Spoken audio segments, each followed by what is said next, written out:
This Paul W. Smith Show podcast is brought to you by Victor's Roofing. Paul W., you hear me talking about Victor's Roofing, an exclusive dealer of Roof Max that rehydrates your shingles and extends the life of your roof by up to 15 years. It will literally save you thousands of dollars. 734-6666-914 or victorsroofing.com. Paul W. Smith, weekdays, 760 WJR. You know, I say oftentimes when I tell the time, like it's 8:36, I say something about our clocks having faces on them because we used to be owned by the Walt Disney Company and, Mickey on the clock sort of thing. And it occurs to me as I'm about to speak to a gentleman who spent a lot more time working for Disney and put what he learned into a book called Service is a Superpower, Lessons Learned in a Magic Kingdom. We thought, here we keep reading stories, hearing stories on the radio of Disney World adapting after their pandemic reopening. Now the most recent one, guests can't walk around and eat because obviously you can't wear a mask while you're eating, so they'd rather people stay in a concentrated area. There's all kinds of stuff. Well, Louie Gravance has benefited from all those years working at Disney, now sharing a lot of the information that people, first of all, Louie, hi, it's Paul. Nice to meet you. Nice to have you on the show. Good morning, Paul. Thanks for having me on. My pleasure. Do they still have Disney University? Oh, they absolutely do. Disney University and the Disney Institute. One is for the cast members and one is for outside visiting clients, and I work for both. All right. And so you are going to share the information that a lot of people have had to pay for over the years on understanding and following a very good way, the Disney way. And it's coming into play now for entrepreneurs and even small businesses who are far smaller than Disney, of course, but are clinging to their livelihoods. And you've got advice.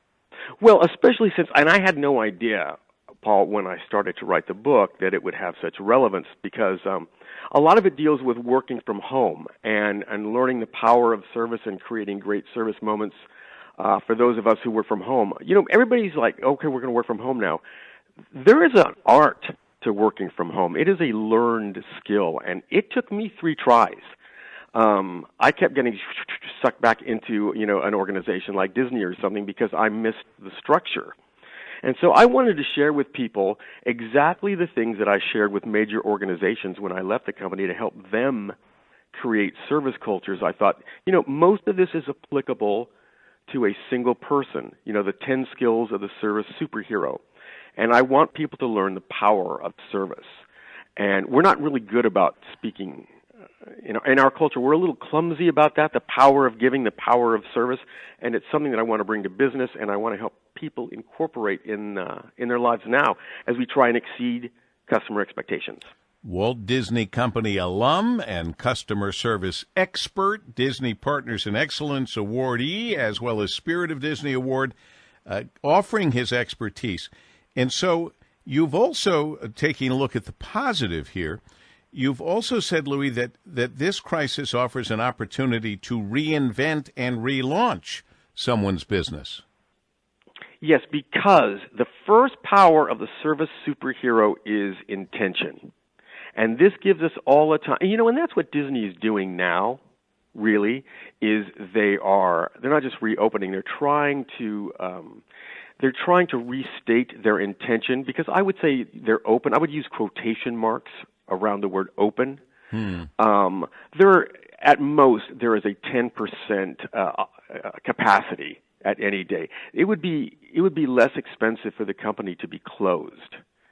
But they're doing this as a way to show guests, look, when you're ready, we're ready. It's a way to and a lot of the specifics like not eating and walking, a lot of that has been dictated by the guests who've been very vocal about what they need to come back. Your book, Service is a Superpower, Lessons Learned in a Magic Kingdom, Louie Gravance, our guest and the author. What do you mean by that, service is a superpower? Okay, you know what? You exemplified this perfectly, and I saw it. Obviously, I knew I was going to be speaking to you, so I took a look at the WJR website. And on there, you exemplify this. You deliver a service. You tell a story, a children's story called Memoir of a Tortoise. It's beautiful. And it's, no. It's honestly, it's very sweet. And there's no reason, you didn't have to do it.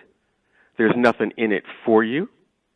But you watch this, and this is the great part about it, is, first of all, it's a sweet story, and I was very moved. But what gets you, as you get to the end, you notice how moved you are delivering that moment.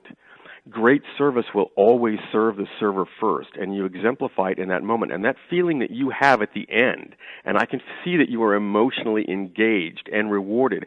I want people to have that feeling over and over and over a day, as every time you exceed a customer's expectations, you exceed yours, and thus completely transcend your work experience, your own expectations, and your own value. Well, you're very kind, and I'm very impressed that you took the time to look ahead. I don't think anyone's mentioned that reading. I was going to try to do a new book every week, but then I thought, well, I'm not sure anyone cares.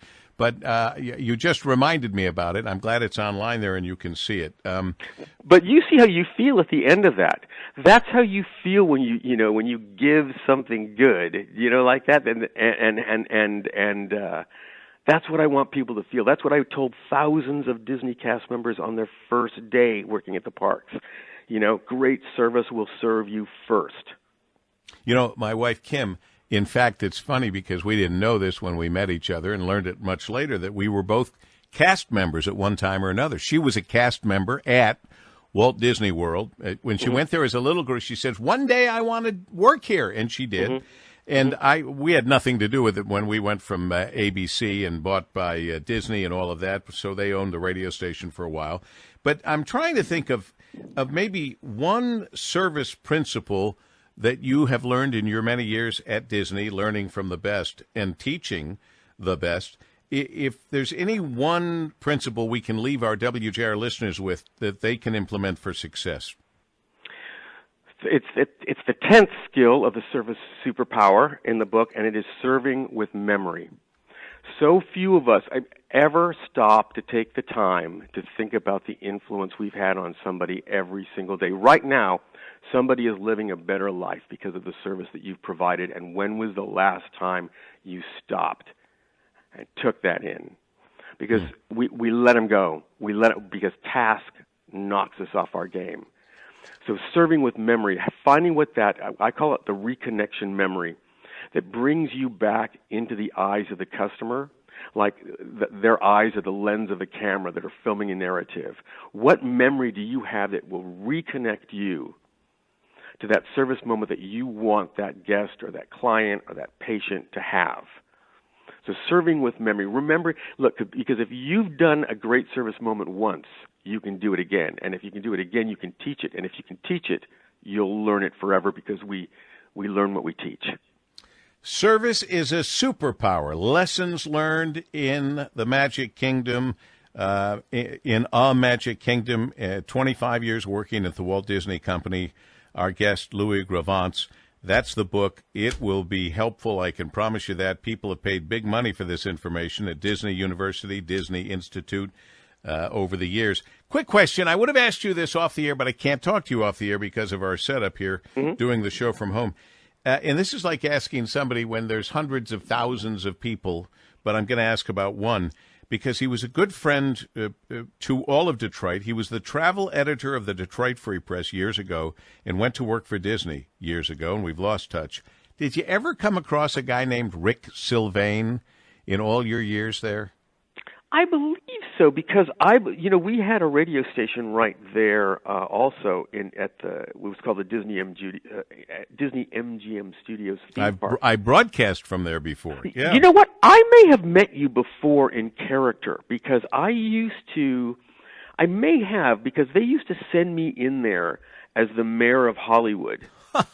And I bet you did.